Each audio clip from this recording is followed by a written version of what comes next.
Good afternoon, class. We are looking at practice test number 5, module 5, covering chapters 10, 11, and 12. Chapter 10, correlation and regression. Chapter 11, goodness of fit and contingency tables. Chapter 12, analysis of variance. We're going to look at chapter 10, correlation and regression. Could somebody read question number 1, please? Given the sample data, A, find the value of linear correlation coefficient. B, test the claim that there's a linear correlation between the two variables, X and Y. Use both A method 1 and B method 2. A equals 0.05. Find the regression equation. D, find the best predicted value of Y when X is equal to 2. Perfect. Before we start, I want to explain that when we do this, it's done by technology, but I've chosen the small data. There are 4 sets of data, 4 pairs, X, comma, Y. So it is manageable by hand. So you see and you learn how we apply it if we were to do it by hand, but nobody expects you to do it. Everything here can be easily done with technology, but more importantly, we need to understand the concept. So a scatter plot, we want to explain the meaning of it. Scatter plots and the strength of linear correlation are. A scatter plot is a graph of the ordered pairs X, comma, Y. X is the independent variable, Y is the dependent variable. I hope everybody remembers when we had it in basic algebra, Y equals f of X. That's the concept.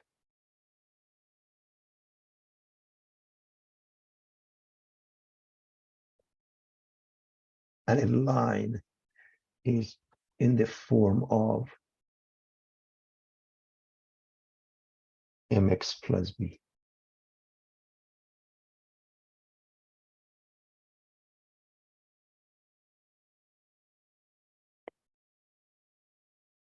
Now, let's look at this case known as positive correlation. Distinct straight line or linear pattern, we say that there is a positive linear correlation between X and Y. In essence, the positive slope. Since as the X value increase, the corresponding Y values also increase. If there is a strong positive linear relationship between the variables, the value of R will be close to positive 1, somewhere between 0.7 or larger. Again, the concept would be like positive slope.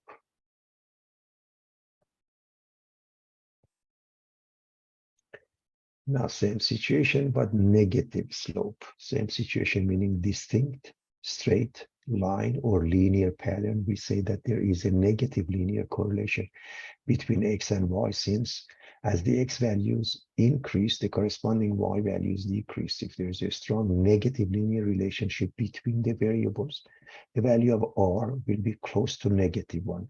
So negative 0.7 or smaller. And again, this one, the slope is negative.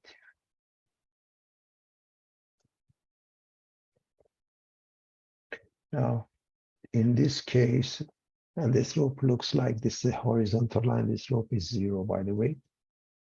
No distinct pattern, which suggests that there is no correlation between X and Y in this case. So there is a correlation, there is a correlation, there is no correlation. So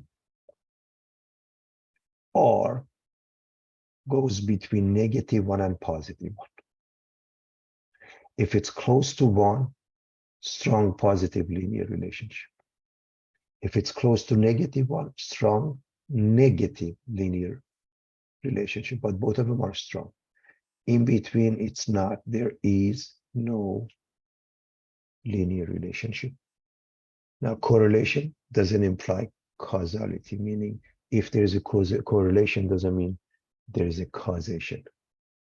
Can't prove that. So going back to the question, we want to do part A of the question that was discussed. We have the X values, we have the Y values. And I'm going to show you again by hand. The formula for R, the linear correlation R is N summation of XY minus summation of X times summation of Y. Then you take a square root. In the first bracket, N summation of X squared minus summation of X quantity squared. In the second bracket, N summation of Y squared minus summation of Y quantity squared. So if you want to come up with R, then you have to come up with X times Y, X squared, so on and so forth. So first and foremost, notice we have 1, 2, 3, 4 pieces of data, 4 pairs of data, N is 4. Secondly, let's go column wise. It makes it easier this way because I want to come up with X times Y. I'm going to multiply these two, 1 times 2, and I put it here. It's times Y. 1 times 8, 8, 3 times 6, 18, 5 times 4, 20, and I put it in here. So that's this column. Then I need summation of X and summation of Y. So I'm going to have this added. I'm going to have this added. I'm going to put them up here. Also, I need summation of X squared. So let's do X squared. 1 squared is 1, 1 squared is 1, 3 squared is 9, 5 squared is 25. I need Y squared. So Y is 2. So 2 squared is 4, 8 squared is 64, 6 squared is 36, 4 squared is 16. Now I need sum of all of those. I'm going to need the sum of this column, this one, this one, this one, and this one. This would be sum of X, sum of Y, and so on. So the summation notation, sigma, capital sigma notation, sigma of X is 10, so on and so forth. Now I'm going to go to this formula and I'm going to plug in. N is 4. I'm going to plug in summation of xy. I look for summation of xy is here, 48, minus summation of x, 10, summation of y, 20. So that's my numerator. And I do the same thing with the denominator.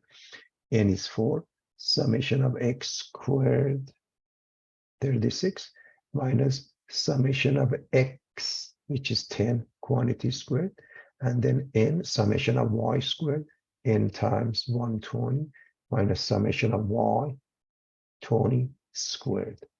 So basically plug in. So again, because we had only 4 pairs, it wasn't too bad. We have the answer, we plug in and we're done. Again, even with 4 sets, nobody expects you to do this by hand. So I'm going to show you how to do it with TI. So first, we want to clear a list L1. And of course, we need L2 as well. So I'm showing you stat, edit, clear list L1. You do the same thing to L2. And then you're going to enter go stat, test, linear regression test, enter L1 and L2 and do the math. First and foremost, in L1, we put the X's. In L2, we put the Y's. Now that we have those lists ready, we go with linear regression t-test. Linear regression t-test. X1 list is L1, Y list is L sub 2. The rest, basically, we just don't do much. We just do the calculation. It does a lot of calculation. And for now, and we need all of it, I'm going to bring them back in next pages. But for now, I'm just interested in this. Negative 0.13483999725. Take a look at this one. If I go with the third one, 4 will change to 5. Again, you really want to go as many decimals as they want. Again, there are many more information here. I'm going to discuss them with you in a moment, but I want to show you how it's done by hand. So this was done by hand. This is by technology.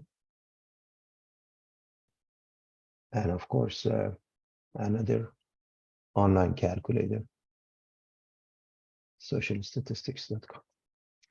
All right, I want to do the test of hypothesis. Part B, test the claim that there is a linear correlation between the two variables x and y.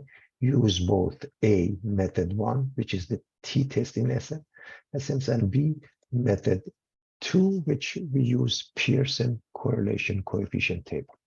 I'll show you both. So first and foremost, remember, we have 4 steps. The first one is the null and alternative hypothesis. The way we write it, H0, this is rho. That's a Greek letter. Remember, Greek letter is used to represent population parameter. And Latin represents sample statistic. So rho is 0, which means no correlation, H1. Rho is not equal to 0, which means there is a correlation, makes a two-tailed test, and that's a claim. So that is almost always the concept of correlation when we want to go with H0 and H1. Now, part 2, test statistic. How do we calculate it? With method 1, the T has this formula. And what I want you to notice is this. These 2 formulas, depending upon the text, they may give you this one or this one. They are identical. I hope you realize that if you deal with this complex fraction, it's the same as bringing n-2 up. Now, what about mu sub r? I hope you remember when we done other test statistics, this always comes from H0. Mu sub r represents the rho, and it's always 0 for us.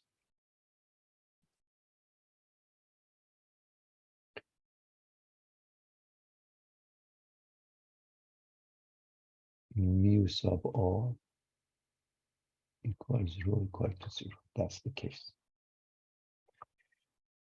Degrees of freedom is n-2, or we use r with the second method.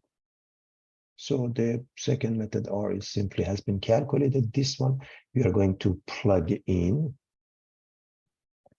R is negative 1.35 minus mu sub R, which is 0. We plug in 1 minus R squared over n-2. And with a bunch of decimals, we end up with negative 0.1927. So using the t distribution, this is the test statistic for the t value. For method 2, you don't have to do anything. You've already calculated the R, so the value of R. Method 1, method 2. Now, when we do the test of hypothesis, the next one is to finding the CV. The traditional method uses the CV, critical value, RR, rejection region, NRR, non-rejection region. So in this case, alpha is 0.05. Degrees of freedom is n-2. 4 minus 2 makes it 2. And the critical value from the table or technology is plus minus 4.303. What about the critical value for this method? It comes from Pearson correlation coefficient table. And I will show you in the next page how you find this. And from the table, plus minus 0.950. So the next step is to make a decision. We go with the graphing. We graph the t distribution. We put these numbers, negative and positive. And then this clearly is in between. For this one, you basically have a line in essence. You have a line segment. We have a negative number and a positive number. And these are happen to be in between also. So take a look. This is the t distribution. These are the tails, minus 4.303 versus positive 4.303. This is a non-rejection region. The tails are the rejection region. And the number that we have here, test statistic, in this case, minus 0.1927 is somewhere here, which is way into the non-rejection region. Non-rejection, you fail to reject and rho becomes 0. That's the concept. Whereas in this case, we have this number negative 0.950, positive 0.950, and R is negative 0.135. It's way into the non-rejection region. Both of them, they give us the same decision. Do not reject H0. So if you're not rejecting H0, what are you rejecting? H1, and the claim becomes false. So don't reject H0. The claim is false. There is no linear correlation between the two variables. Now, in the previous page, when we did the work, one of those, and you can go back to the video and you see that one of those that was calculated was here. So let's see what we have here.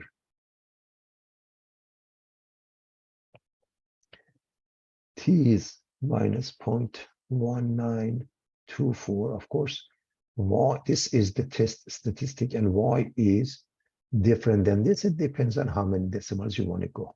Okay. And so this is different because we then use a lot of decimals in this case. Okay. If I used more decimals, we would have a closer value. So this is your test statistic as calculated here by hand,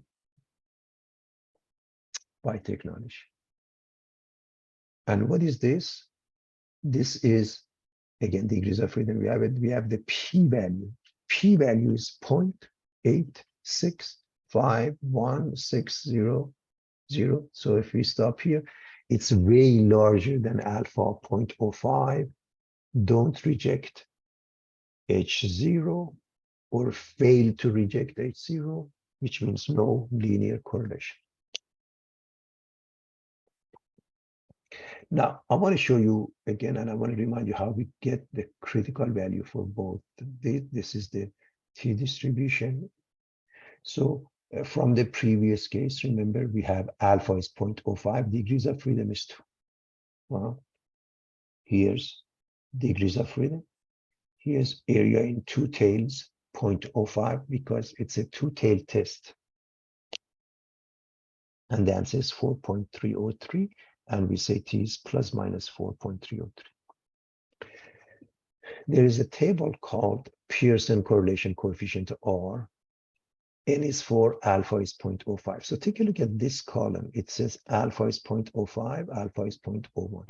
So you have to go with this column, and then N is 4.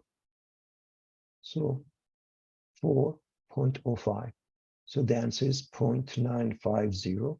And then, since it's a two-tailed test, you're going to put plus minus. Again, this is how you would read the Pearson correlation coefficient table. The next part was asking for the regression equation. Again, you don't have to do it by hand. And I'll show you how it's done by hand. The formulas are as follows. Depending on the text or the technology, they call it y hat equals b0 plus b1x, or y hat is a plus bx, and I hope you remember y equals mx plus b in essence. So that would be in this case the slope, and the slope b1 or b is following this formula. So let's stick with this formula for now. And I have carried the information from previous pages, so I can put this into this formula and calculate B sub 1. So B sub 1 is n, which is 4, times summation of x, y. We had calculated in the first page, 48, minus summation of x times summation of y, summation of x times summation of y, over n, 4 times summation of x squared, which is 36, minus summation of x, which is 10, quantity squared. You do the math, and then you have B sub 1.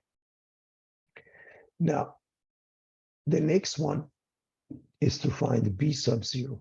And B sub 0 has this formula, which means we have to calculate y bar and x bar. X bar summation of x divided by n, y bar summation of y divided by n. So basically, summation of x divided by 4 summation of y divided by 4. Those are x bar and y bar. So 20 divided by 4, 5, that's y bar. That's the average of y. That's the average of x. Again, I want to show you how complicated it is to calculate those. At the same time, it is doable for something we have already done, okay? And so now that we have x bar and y bar, we put it into this formula to find the value of b sub 0.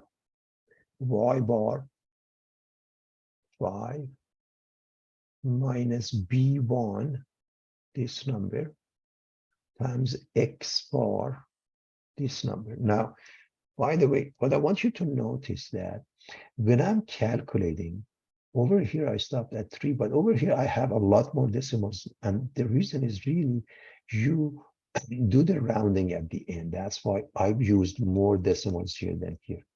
So you calculate this as 5.455, and now you write the formula, and that's your regression line. Y hat is negative 0.182x plus 5.455. Now, again, I want to show you what we had done. If you go back to the previous pages when I ran the TI work, it had this. So I want you to see y is a plus bx. So the TI is using a plus bx. Here's the value of a. Here's the value of b. It was done. And take a look. If you look at a 5.4545 continues, again, if you stop here, you change the 4 to 5. This one is minus 0.1818. If you stop here, you change it to 2. So as you can see, even this one is done for us. Find the best predicted value of y when x is equal to 2. What is the general methodology? When there is no significant linear correlation, the best predicted y value is y bar.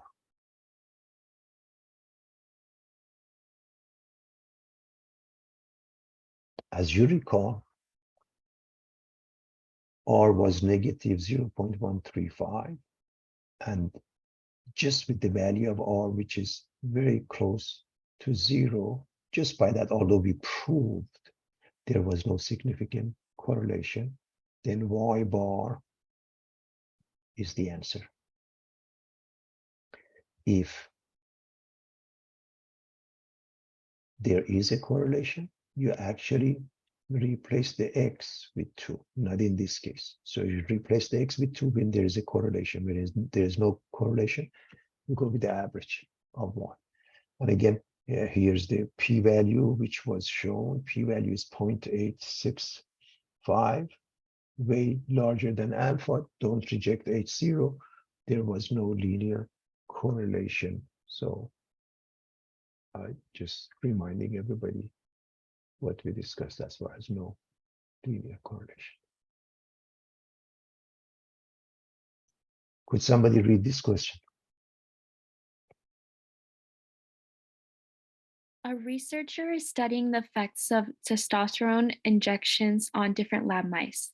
She controls the concentration of testosterone injected into the mice and measures their metabolic rates. Analyze the following data set. Will you be running a correlation or a regression? A. Find the value of the linear correlation coefficient R and test the claim that there is a linear correlation between the two variables x and y. Alpha equals 0.05. Perfect. Perfect. Well, since she controls the concentration of testosterone injected into the mice and measures their metabolic rates, we use regression instead of just correlation, because it shows causation. The difference between regression and correlation, that it does show causation. And so we're not going to do this by hand. First, what are the steps? The first step, H0, rho equals 0. HA rho is not equal to 0, it's a two-tail test. What does it mean when we say rho equals 0? There is no correlation between the concentration of a testosterone in mice and their metabolic rates. In this case, there is a correlation between the two, and that is the claim, and that is a two-tail test.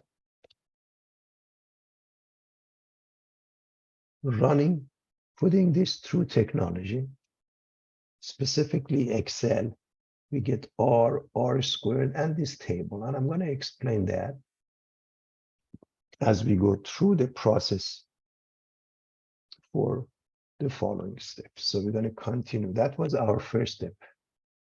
The second step is the test statistics. So I picked it up from the previous page. We put it here, and we're going to continue. Number 2, test statistic. If we go with method 1, T has this formula. Where does this number come from? T is that if you go with Excel as this number.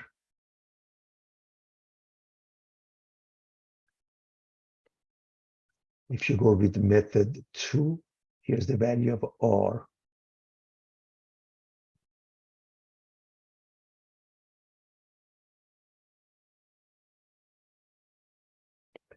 Now, if you're going to continue with the technology, normally we go with the CV, critical value, or the p-value. So as far as the p-value is concerned, we go with the graph. Here's the graph.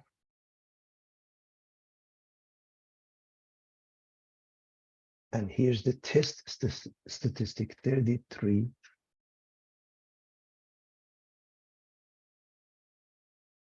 33.6347. So the area to the right of that, the area to the right of that times 2, which is a minute value because 33 is huge. Remember, for a z distribution, although it's t, but for a z distribution beyond 3 standard deviation, there is nothing left. So it's almost the same when it comes to a high value of n and for the t. And so if you look at the value here, by the way, this area times 2 because the two-tail test. So this is the p-value, 1.5316 times 10 to the power of minus 15. This is almost 0, everybody. This is almost 0. If we were to do this with the second method, n is 17, alpha is 0.05, and using the table that we used before, Pearson correlation coefficient, we come up with these two values. So there is a number line. We have a negative and positive 0.456. And where is this? This is way into the tail, the right tail rejection region. So what do? We reject H0. So rejecting H0, meaning not rejecting H1, meaning not rejecting the claim, meaning the claim becomes true. So reject H0 since p-value is less than alpha 0.05. The claim is true. There is significant linear correlation between the two variables, and therefore we conclude that there is a significant correlation between the concentration of testosterone in mice and their metabolic rates. Since this is a regression study, the significant slope suggests that the increase in concentration of testosterone in mice causes increase in their metabolic rates.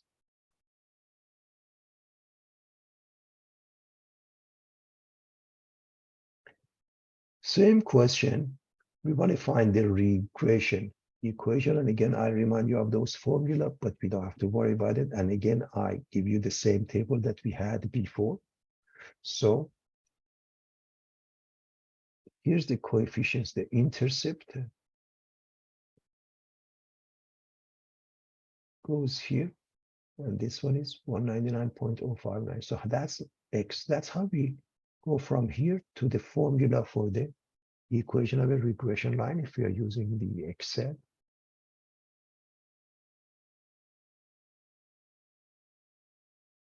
Look at the coefficients, put them there.